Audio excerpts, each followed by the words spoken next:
Assalamualaikum teman-teman. Ketemu lagi dengan saya Bayu Bajang, tentunya di channel kesayangan kita Gojang Official. Oke teman-teman, di video kali ini agak darurat ya. Ini juga Mas Goyulnya juga masih di rumah, katanya mau nyusul, tapi ini urgent banget, darurat. Jadi saya yang nge-review ya teman-teman. Ini kita mau lihat momen katanya musangnya Mas Yadi itu mau lahiran teman-teman. Ada yang mau lahiran, musang pandanya itu ya. Itu mau lahiran, terus kebetulan Mas Yadi telepon saya tadi suruh ke sini, terus Mas Goyul juga ditelepon tapi katanya belum bisa ke sini gitu. Jadi dia itu nyusul gitu teman-teman. Tapi ya karena takutnya ini keburu lahir, jadi saya dulu nggak apa-apa lah yang review. Oke, langsung aja kita pantau musang lahiran. Tuh teman-teman, jadi dia itu udah dalam posisi siap melahirkan. Terus itu udah kebuka, itu agak kebuka kelaminnya apa belum Mas? Belum, baru pembukaan ya. Terus ini mohon maaf teman-teman, ini karena ada streaming jadi kameranya nggak terlalu fokus ke musangnya ya. Soalnya kalau tangan kita masuk itu digigit teman-teman. Selain karena dia lagi mau ngelahirin, karakter dia juga memang agresif ya Mas. Iya. Karakternya memang agresif, jadi ya mending kayak gini lah.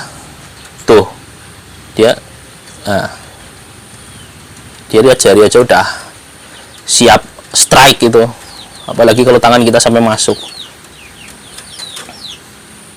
Nah tuh dia udah mulai jilatin kelaminnya ya, berarti udah mau keluar itu. Dia udah jilatin kelaminnya.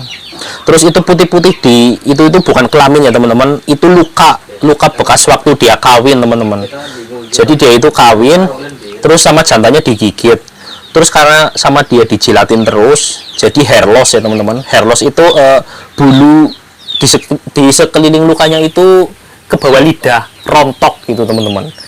Jadi sebenarnya lukanya itu kecil, cuma karena dia jilatin terus jadi bulu-bulu di sekitar lukanya itu jadi rontok gitu, jadi putih kayak gitu teman-teman kulitnya itu.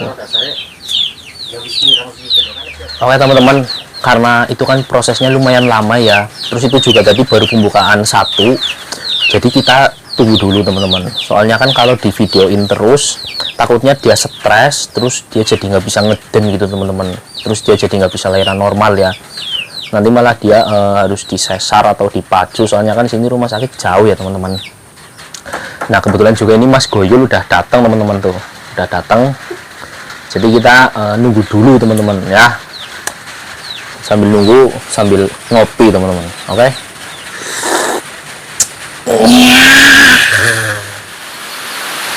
Ini ya teman-teman, kita udah setengah jam di sini, sampai udah hujan juga, jadi maaf kalau suaranya agak berisik ya, soalnya ini hujan teman-teman, agak deras juga. Terus ini musangnya juga belum ada tanda-tanda mau ngeluarin anak, jadi kita tunggu pas momen dia udah ngeluarin kepala teman-teman.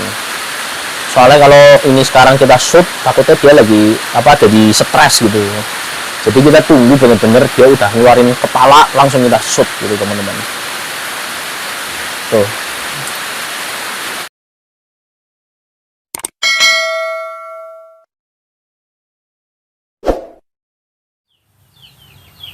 Oke teman-teman, ya ini lanjutan dari video yang semalam ya teman-teman.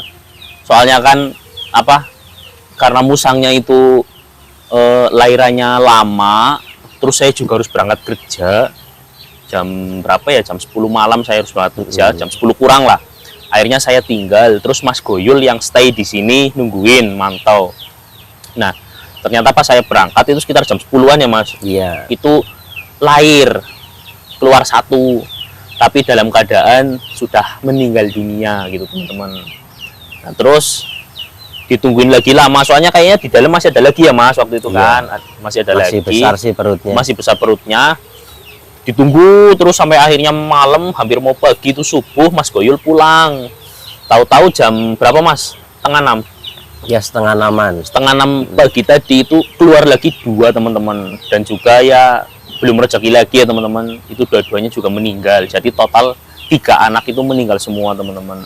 Terus ini saya ini pulang kerja langsung ke sini, langsung kirain anaknya masih ada, pengen lihat gitu, ternyata udah dikubur teman-teman. Nah terus itu Mas Yadi, saya mau tanya nih, mungkin buat edukasi teman-teman juga ya Mas. Itu kenapa anaknya itu bisa mati semua Mas? Faktornya itu apa yang mempengaruhi anaknya itu mati Mas? Ya, kalau yang tadi malam itu ya faktornya yang jelas sih kan karena anakannya itu terlalu besar. Terlalu besar. Ya. Sedangkan dari faktor anakan yang terlalu besar itu dikarenakan saya itu kan apa ya, kata Mas Goyul itu terlalu banyak ngasih makannya. Keindukan. Terlalu banyak ngasih makan. Iya. Soalnya kan saya tahunya kan apa ya, menurut saya itu Iya. posisi musang lagi hamil, jadi kan sebisa mungkin jangan sampai telat makan. Oh iya iya. Makanya misalkan kayak kepengen makan, saya kasih makan ya buah-buahan, terusan daging-dagingan kayak kepala ayam, Iya. apalagi pakan itu pelet, itu juga mempengaruhi. Jadi apa, terlalu banyak ngasih makan itu malah justru nggak bagus ya Mas? Ya ada bagusnya ada enggaknya kayak gitu. Bagusnya Mas? Bagusnya ya kalau misalkan kayak kita lihat ya anakannya itu kan besar-besar, Oh bagus-bagus. iya iya. Terus enggak bagusnya ya bisa kayak gitu. Jadi apa ya, si induk itu waktu melahirkan berhubung anakannya besar-besar jadi kan nggak kuat. Oh iya Mas, paham. Jadi bagus di anaknya, tapi nggak bagus di induknya gitu ya Iya. Mas. Anaknya memang bagus besar-besar ya Mas. Betul. Cuma apa, induknya jadi ngeluarinnya susah. Mm-mm. Mungkin kalau di manusia bisa disesar. Bisa. Jadi Cuman, sesar. kalau di musang kan nggak ada dokternya. Nah itu makanya. Jadi itu teman-teman, kalau musang lagi hamil itu jangan terlalu banyak ngasih makan. Ngasih makan secukupnya aja teman-teman. Kayak biasa aja ya Mas, kayak Iya. pas lagi nggak hamil ya. Ya standar aja. Cuman paling dikasih tambahan buat gizi lah, vitamin ya gitu. Anu berarti apa? Telur itu ya, jamu telur Ya, sama telur. air gula itu tetap Air gula juga penting. penting itu ya Mas. Terus ada faktor lain nggak Mas yang bikin musang ini apa, lahirnya susah terus akhirnya anaknya mati? Faktor lainnya ada ya, misalkan si indukan itu stres. Stres. Penyebab stresnya apa Mas? Penyebab stresnya itu bisa dari manusia, bisa juga dari musang. Sekarang misalkan posisi indukan lagi hamil itu kan harus butuh suasana yang tenang. Ya. Makanya kandangnya itu harus sebenarnya dipisah sendirian. Khusus buat yang hamil. Iya, berjarak lah. Berhubung tempat saya kan luas tapi sempit. Oh iya. Soalnya kan banyak musang kayak Iya gitu. iya. Jadi kan dia sering lihat kayak ya saya sama teman-teman lalu lalang, terusan dia juga sering lihat musang yang di sebelahnya kayak gitu. Lah itu ngaruhnya apa Mas kalau lihat musang itu? Kalau lihat musang itu gimana? Ya kalau lihat musang pas waktu melahirkan itu kan dia takutnya nanti kalau udah melahirkan anakannya itu bisa juga dimakan atau digigit sama musang lain kayak gitu. Oh, jadi dia takut kalau anaknya nanti itu dimakan sama musang lain. Padahal dia udah beda kandang gitu Mas. Iya. Soalnya kan naluri alaminya itu tetap masih ada kan kayak gitu. Oh, jadi kalau musang hamil berarti ya Mas, musang Iya. hamil itu Khususnya musang dijauhin, hamil.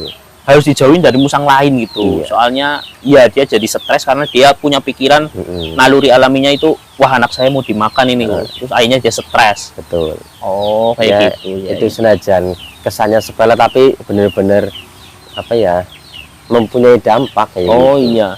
Berarti lihat pun nggak boleh ya Mas sebenarnya ya. Sebenarnya lihat pun nggak boleh. Makanya ya kadang ada yang misalkan kayak memang dia udah terbiasa sih nggak apa-apa. Soalnya kan tiap tipe itu beda-beda sih. Oh iya Mas ya Mas. Kalau yang ini mungkin tipenya tipe yang gampang stres ya Mas. Iya. Tapi induknya sehat Mas, induknya. Alhamdulillah untuk indukannya udah sehat semua. Ya dulu kan sempat ada itu yang mengalami kasus kayak gini. Mas Goyul juga pernah ngalamin. Dia malahan tahu yang ibaratnya parahnya itu anakannya udah nggak ketolong, indukannya juga nggak ketolong. Oh, kayak gitu Mas. Iya. Nah, tuh teman-teman. Jadi buat para breeder pemula atau yang lagi kepengen jadi breeder musang, itu resikonya kayak gitu. Jadi harus tetap belajar dan sabar ya Mas. Yang jelas sih tetap semangat. Tetap semangat, jangan kendor gitu teman-teman. Mungkin kayak gitu dulu ya Mas Yati ya. Cukup ya. Cukup. Terima kasih atas edukasinya ya Mas Yati ya. Oke teman-teman, kayak gitu dulu. Jangan lupa like, komen, dan subscribe, share juga ke media sosial kalian biar channel ini makin berkembang. Terima kasih. Assalamualaikum warahmatullahi wabarakatuh.